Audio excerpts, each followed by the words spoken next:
হযরত জিবরাইল আলাইহিস সালাম আপনারা দিকে তাকান, ছেলেরা এমনি শুনবে ইনশাআল্লাহ।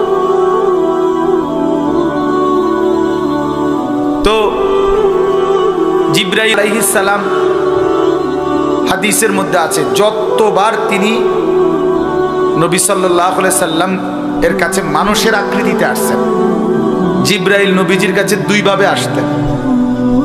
কখনো অদৃশ্যভাবে আসতেন, যেটা নবীজি টের পাইতেন, সাহাবীরা দেখতো না, বুঝতো, নবীজির চেহারা দেখে বুঝতো জিবরাইল আসছে।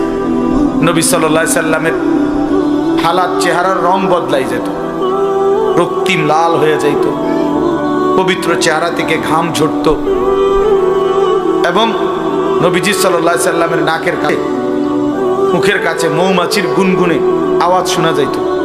সাহাবীরা বুঝতেন জিবরাইল আসছে, কোরআন নাজিল করছে। এটা ছিল একটা।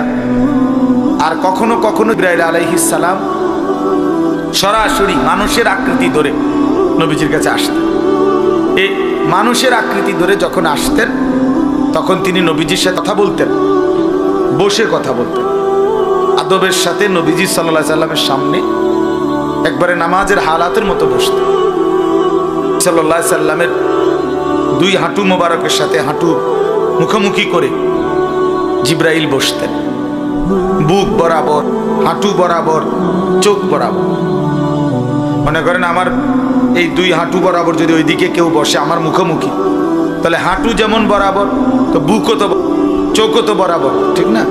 এতে তাওয়াজ্জু বেশি হয়, এতে ফায়দা বেশি হয়, উপকার বেশি হয়, চোখাঙ্গাতিক পাওয়ার, নজরের বরকত।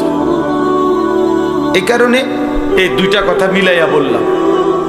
একটা আল্লাহর কথা শুনতে বসতে হয়।